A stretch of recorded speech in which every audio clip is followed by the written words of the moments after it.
কম দাম পড়ে আরাম, কম দাম পড়ে আরাম। আসুন, 4টে কিনলে একটা ফ্রি, 4টে কিনলে একটা ফ্রি। যেদিন এটা দিয়ে তুমি বৌমার মুখে হাসি ফোটাবে সেদিন এসে আমাকে এই 1000 টাকাটা ফেরত দিয়ে দিও। কিন্তু জেঠু। আর কোনো কিন্তু নয়, যাও বাবা, তাড়াতাড়ি কাজে লেগে পড়ো।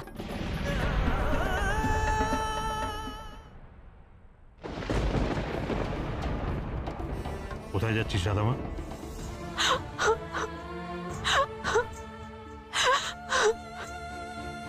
কাঁদছিস কেন রাধামা? কেন কাঁদছিস কেন? কেঁদে কেঁদে এবার শরীরে ক্ষয় করবি নাকি?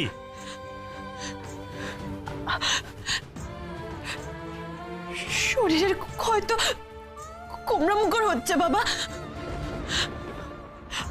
ওনার হাতে পায়ে। আবার তুই কৃষের হয়ে সালিশি করছিস? আমি বারবার বারণ করা সত্ত্বেও কৃষ কেন এই বাড়িতে এসছে বল? কেন এসছে তুই বলতে পারিস? কেন? কোমরা মুখ এমন মানুষ নয় বাবা যে তোমার কথার অবাধ্য হবে, তোমাকে অপমান করবে, তোমাকে অবজ্ঞা করবে। আমি অসুস্থ, তাই উনি আমার খবর নিতে এখানে এসেছিলেন। বাবা, উনি তো ভেতরেও ঢোকেননি, বাইরে থেকে থেকেই চলে যাচ্ছিলেন। এ ব্যাপারে আমি তোর সঙ্গে আর একটাও কথা বলতে চাই না রাধামা। যে দুটো শর্ত আমি কৃষকে দিয়েছি, যতক্ষণ না পর্যন্ত সেই দুটো শর্ত পূরণ করতে পারছে, যতক্ষণ না পর্যন্ত ওই মাছের চোখেও তীর বিঁধতে পারছে, ততক্ষণ পর্যন্ত ও তো তোর সঙ্গে দেখা করবেই না। তুইও ভুলেও ওর সঙ্গে দেখা করার চেষ্টা করিস না মা। আমিও দেখতে চাই যার হাতে আমি এই সোনার প্রতিমাকে তুলে দিয়েছি, সোনার প্রতিমার স্বামী হওয়ার সে কতটা যোগ্য। আমি যেমন করে ধীরে ধীরে ঘুরে দাঁড়িয়েছি, কাপড়ের গাঁটরি মাথায় নিয়ে ঝড় জল রোদ বৃষ্টি উপেক্ষা করে বাড়ি বাড়ি গিয়ে ফেরি করেছি, তিল তিল করে পয়সা জমিয়ে ওই রাধারানী বস্ত্রালয়কে গড়ে তুলেছি। সেটাকে আমি অর্জন করেছি, তেমনি আমিও দেখতে চাই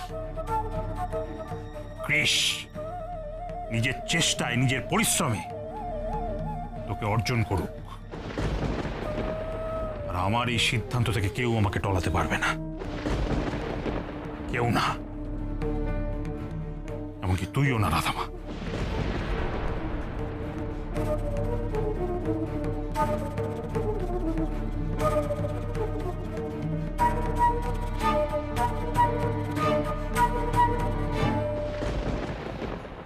ও নো, ইটভাটার মালিক তো আমাকে 6:30টার মধ্যে পৌঁছাতে বলেছিল। এখন তো দেখে মনে হচ্ছে অনেক লেট হয়ে গেছে।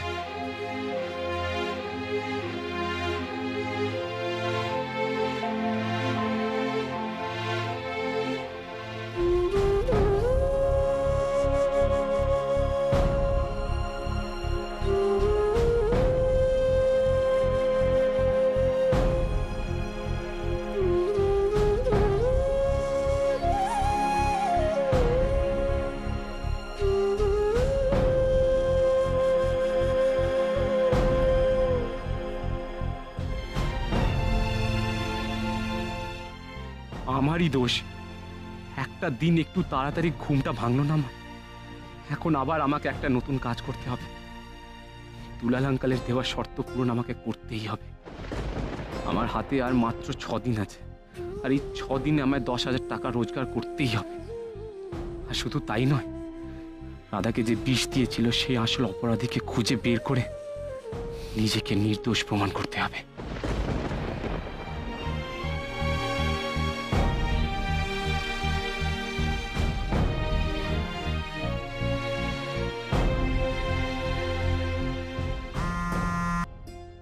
হ্যালো হ্যালো দি, আমি কৃষ বলছি। ক্রিশ,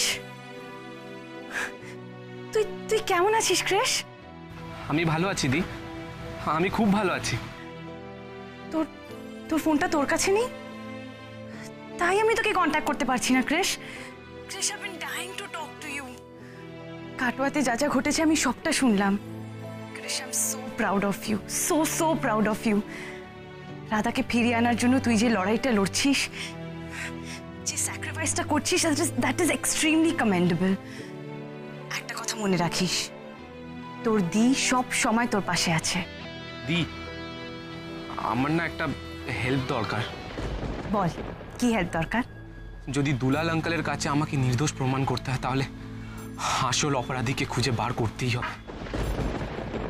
দি, আই হ্যাভ নো ক্লু রাধাকে কে বিষ দিয়েছে।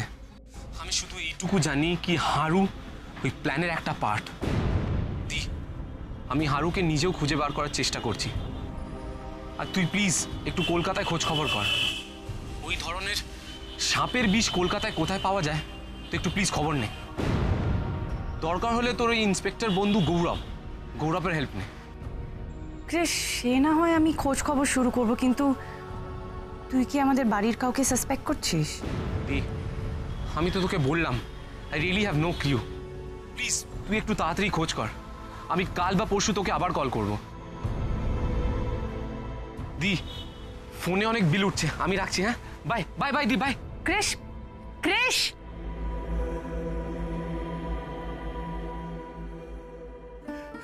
এখন কার ফোন রে? ক্রিসের ফোন। আমি একটু কথা বলি। Hello Chris, hello hello. লাইনটা কেটে দিয়েছে। ফোনের বিলটা বাড়ছিল বলে কেটে দিয়েছে ড্যাড। ভাবতে পারছিস কাকন, আমাদের ক্রিস পয়সার অভাবে আমাদের সঙ্গে ফোনে কথা বলতে পারছে না, লাইন কেটে দিচ্ছে। ড্যাড, ও ঠিক করে দুবেলা খেতে পারছে কিনা সেটাও তো আমরা জানি না। হয়তো পাচ্ছে না, but I tell you something Kakon, এই ঘটনা জেনে বাবা হিসেবে আমার কষ্ট হয়েছে ঠিকই, কিন্তু তার পাশাপাশি আনন্দে গর্বে আমার বুকটা চওড়া হয়ে গেছে।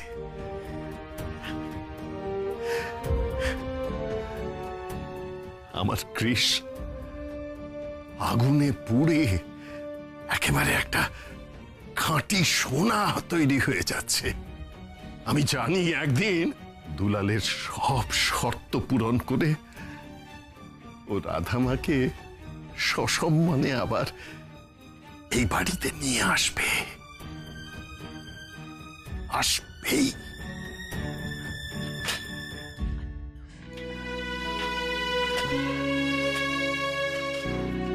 বাবা, রাধা, এই এক গাদা মাজা বাসন নিয়ে করতে গেলি? ওমা, এই শরীর নিয়ে তুই কলতলার বাসন মাজতে গেছিলি নাকি? হ্যাঁ, এই বাসনগুলো মেজে নিয়ে এলাম। এরপর আমি ঘর ঝাড় দেবো, ঘর মুছবো, রান্না বান্না করবো, জামা কাপড় কাচবো। বাড়াবাড়ি করছিস রাধামা, ভীষণ বাড়াবাড়ি করছিস তুই। দে এগুলো দে। কি হচ্ছে কি এগুলো? বাড়াবাড়ির কি আছে বাবা? আমি কি এর আগে কোনোদিন ঘরের কাজ করিনি নাকি? রাধামা, দেখো দেখো দেখো দেখো দেখো, তোমার মেয়ে কেমন মুখে মুখে চোপা করতে শিখে গেছে দেখো। ভাগ্যি ভালো আমার, যা কিছু ঘটেছে একেবারে তোমার চোখের সামনে ঘটেছে, না হলে বলে দিত তো। মনোরমা সৎ মা তো, তাই মেয়ের এই শরীরেও কেমন খাটাচ্ছে দেখো। রাধামা, কি হচ্ছে কি এসব? রাখ, ফেলে দে ঝাঁটা। কি করছিস এসব? যা চান করে আয়, খেয়ে নিয়ে বিশ্রাম নে, যা। বিশ্রাম নেওয়ার কি আছে বলো তো? আর আমি তো কিছুই পরিশ্রম করছি না, আর সারাদিন বিশ্রাম নিয়ে আমি কি করব বলো তো? রাধামা, আমি কিন্তু খুব বুঝতে পারছি কেন তুই এসব করছিস। ওদিকে ক্রিস উদয়াস্ত পরিশ্রম করছে, ওর কষ্ট হচ্ছে, সে কথা ভেবে তুইও এই সমস্ত ভারী ভারী কাজকর্ম করছিস যাতে তোরও কষ্ট হয়, তাই তো? এই তুই এসব নাটক একটু বন্ধ কর তো। নিজেকে কি ভেবেছিস বলতো? মেগা সিরিয়ালের নায়িকা? মেগা সিরিয়াল কি বলছো? তোমরা তো একেবারে হিন্দি সিনেমা চালু করে দিয়েছো দেখছি। আমেরিকা থেকে ফ্যাশন ডিজাইনিং করা এমবিএ পাশ করা কোটি কোটি টাকার কোম্পানির মালিক কৃষ্ণরাজ ব্যানার্জিকে আপনি 100 টাকা দিয়ে বলেছেন নিজের যোগ্যতা প্রমাণ করতে। আপনি নাকি এও বলেছেন গায়ে গতরে খেটে ওই 100 টাকা 1 সপ্তাহের মধ্যে 10,000 টাকা করতে। এটা কি ছেলে খেলা হচ্ছে? আপনারা কি ছেলেটাকে মারতে চাইছেন?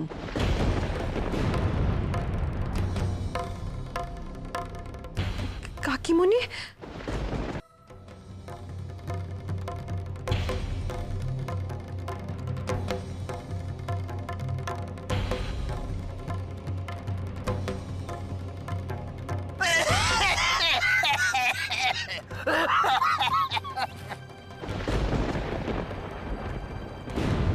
জেঠু, জেঠু উঠুন, জেঠু উঠে বসুন। জেঠু, আপনি ঠিক আছেন? দাদা, কেউ জল দিন, একটু জল দিন প্লিজ। জেঠু, জল দিন প্লিজ। এদিন জল খান।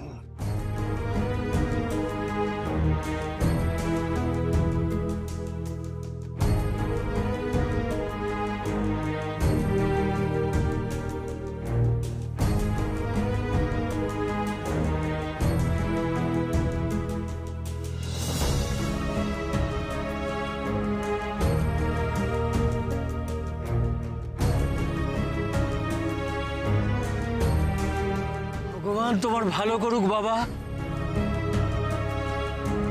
দেখি, আপনি এই শরীর নিয়ে উঠছেন কেন? সকাল থেকে এখনো বউনি হয়নি। বউনি? হ্যাঁ বাবা, সকাল থেকে একটা জামা বিক্রি হয়নি। জামা বিক্রি না হলে বাড়িতে যে হাঁড়ি চড়বে না বাবা। কিন্তু জেঠু, আপনি অসুস্থ শরীর নিয়ে এই রোদে জামা কাপড় বিক্রি করবেন কি করে? আচ্ছা, আমি আপনাকে সাহায্য করতে পারি। আমি যদি আপনার এই জামা কাপড়গুলো বিক্রি করিয়ে দিই। তুমি তুমি এসব পারবে কি করে? এটাই তো আমার কাজ। আমাদের কলকাতার মলে আমি জামা কাপড়ই তো বিক্রি করি। আমি এই কাজেই তো এমবিএ করেছি। আমি এই কাজের স্ট্র্যাটেজি খুব ভালো করে জানি। আপনি কিছু ভাববেন না, আপনি এখানে রেস্ট নিন, আমি আপনার জামা কাপড় বিক্রি করে দিচ্ছি।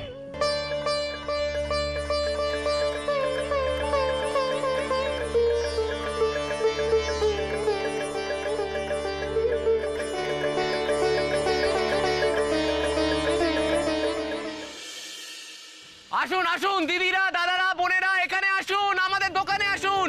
রং বেরঙ্গি জামার ফতুয়া আমাদের দোকানে আসুন। কম দাম পড়ে আরাম, কম দাম পড়ে আরাম। আসুন, 4টে কিনলে একটা ফ্রি, 4টে কিনলে একটা ফ্রি।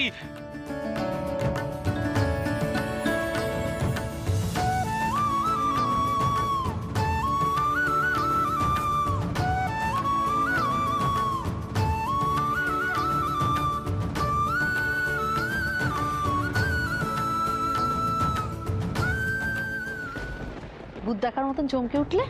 হ্যাঁ, চমকে উঠলে? কি ভেবেছিলে তোমরা?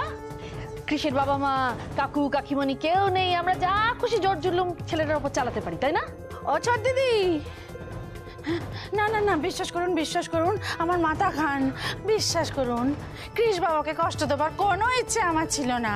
আমি তো চেয়েছিলাম আমাদের রাধা আর কৃষ বাবা কলকাতায় গিয়ে সুখে দুঃখে সংসার করুক। হ্যাঁ, তা তো হলো না। তা আপনি তো এসে পড়েছেন। যান যান যান যান যান, বগল দাবা করে দুটিকে নিয়ে যান দেখি। মনোরমা, কি হচ্ছে এটা? কি তোর মুখটা দয়া করে বন্ধ করো।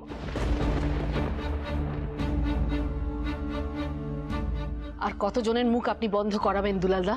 একটা নির্দোষ ছেলের নামে মিথ্যে মামলা করে এতদিন জেল খাটালেন, শান্তি হলো না? শখ মিটলো না? এখন আবার গায়ে খাটিয়ে মেরে ফেলতে চান?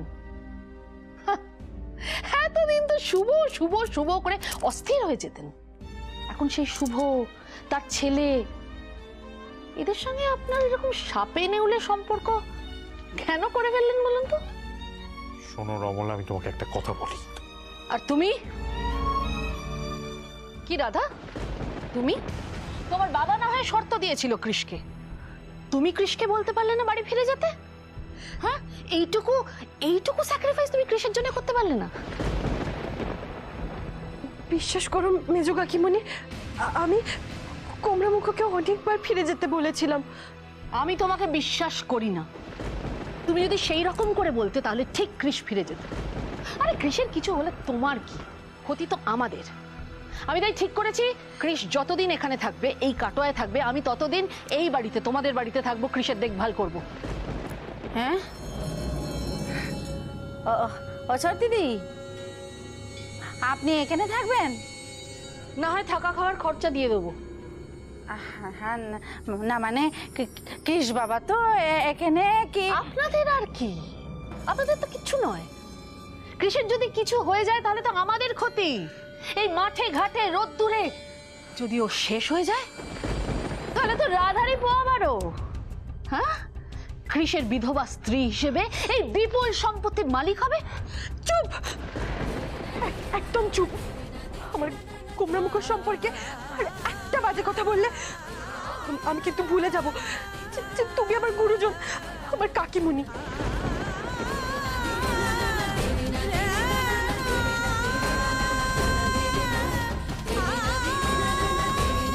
এই যে জেঠু, এখানে 5300 টাকা আছে, আর এই কটা মাত্র টি শার্ট পরে আছে, আর কিছুক্ষণ বসলে মনে হয় এগুলো বিক্রি হয়ে যাবে। কে বাবা তুমি?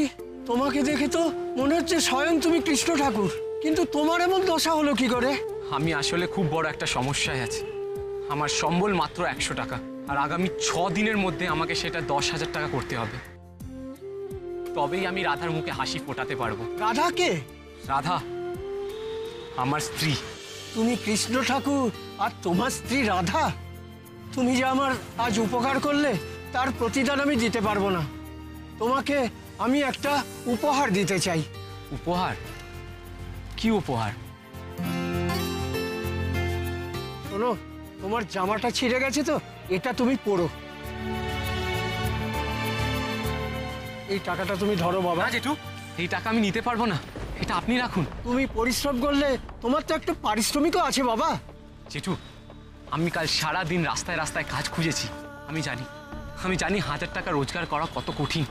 এই কাজের পারিশ্রমিক এত টাকা হতে পারে না। তুমি ভালোবেসেই জামা দিয়েছো, তাই আমার জন্য অনেক। ঠিক আছে, পারিশ্রমিক হিসেবে এটা নিও না। তুমি আমায় জেঠু বলে ডাকলে, আমার এত যত্ন করলে, তাই ধরে নাও আমি তোমার একটা ব্যবসার মূলধন হিসেবে ধার দিচ্ছি। তুমি এটা নাও, ব্যবসা করো, আর যেদিন এটা দিয়ে তুমি বৌমার মুখে হাসি ফোটাবে সেদিন এসে আমাকে এই 1000 টাকাটা ফেরত দিয়ে দিও। কিন্তু জেঠু। আর কোনো কিন্তু নয়, যাও বাবা, তাড়াতাড়ি কাজে লেগে পড়ো।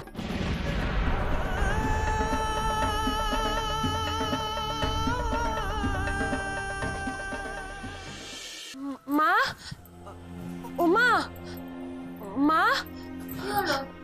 মাকে কি দরকার? রুম্পাদির মেয়ে হয়েছে, মা ওকে একটু দেখতে গেছে। ও ঠিক আছে, তাহলে আমিও ফেরার পথে ওকে দেখে আসবো। ফেরার পথে মানে? তুই কোথায় বেরোবি এখন?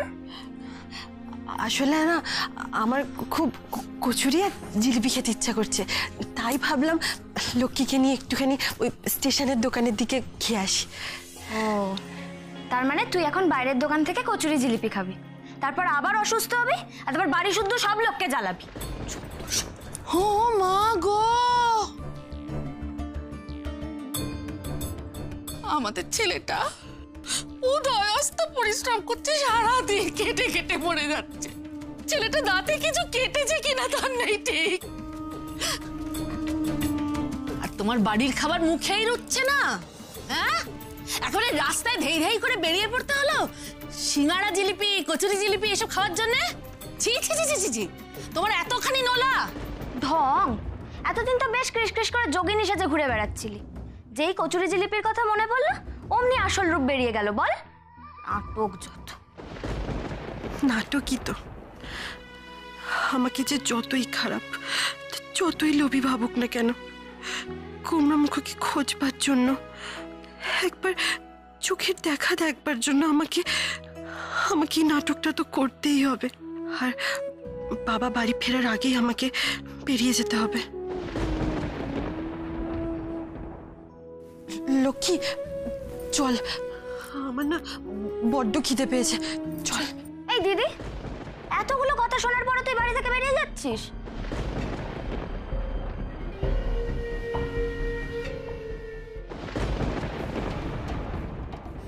কোথায় যাচ্ছিস রাধামা? এই শরীর নিয়ে কোথায় বেরোচ্ছিস? তোকে না আমি বাড়ি থেকে বেরোতে বারণ করেছি? কি করব বলো বাবা, আমার যে খুব কচুরি আর জিলিপি খেতে ইচ্ছা করছে। হ্যাঁ, কি বললি মা? কি বললি? তোর কচুরি আর জিলিপি খেতে ইচ্ছে করছে? হ্যাঁ, তার মানে তোর শরীরটা এবার আস্তে আস্তে ভালো হয়ে যাচ্ছে। খুব ভালো, খুব ভালো। তুই কটা কচুরি আর কটা জিলিপি খাবি বল, আমি এক্ষুনি এনে দিচ্ছি। বল বল মা, বল। হ্যাঁ হ্যাঁ, সেটাই ভালো, তোকে আর এই সময় বেরোতে হবে না। না না বাবা, তা কি করে হয়? আমার যে খুব আইসক্রিমও খেতে ইচ্ছা করছে। আর তুমি যদি আইসক্রিম আনতে যাও তাহলে তো আইসক্রিম আনতে আনতেই গলে যাবে। তার থেকে বরং আমি গিয়ে খেয়ে আসি। তোর আইসক্রিমও খেতে ইচ্ছে করছে মা? আচ্ছা ঠিক আছে, ঠিক আছে, দাঁড়া দাঁড়া দাঁড়া দাঁড়া, এনে এনে বেশি করে টাকা নিয়ে যা দেখি।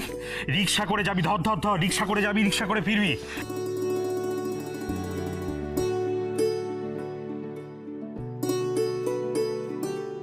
বাবা, ও বাইরের দোকানে গিয়ে কচুরি জিলিপি খেতে চাইলো, অমনি তুমি ওকে যেতে দিলে? আবার শুরু হয়েছে খাই খাই খাই খাই। কি হচ্ছে কি বিনা? বড় দিদির সম্পর্কে কেউ ওইভাবে কথা বলে? ওরে, ওই কচুরি জিলিপি খেতে চাইছে মানে ও শরীরটা আস্তে আস্তে সুস্থ হচ্ছে, ও আবার আগের মতো স্বাভাবিক হচ্ছে। এটা কেন বুঝতে পারছিস না? তাছাড়া লক্ষ্মী তো সঙ্গে গেছে, চিন্তার কিচ্ছু নেই, কোনো চিন্তার নেই। এক মিনিট, আমার মাথায় না একটা অন্য কথা এলো বাবা। ও কচুরি খেতে গেছে তো, নাকি অন্য কোনো কাজে?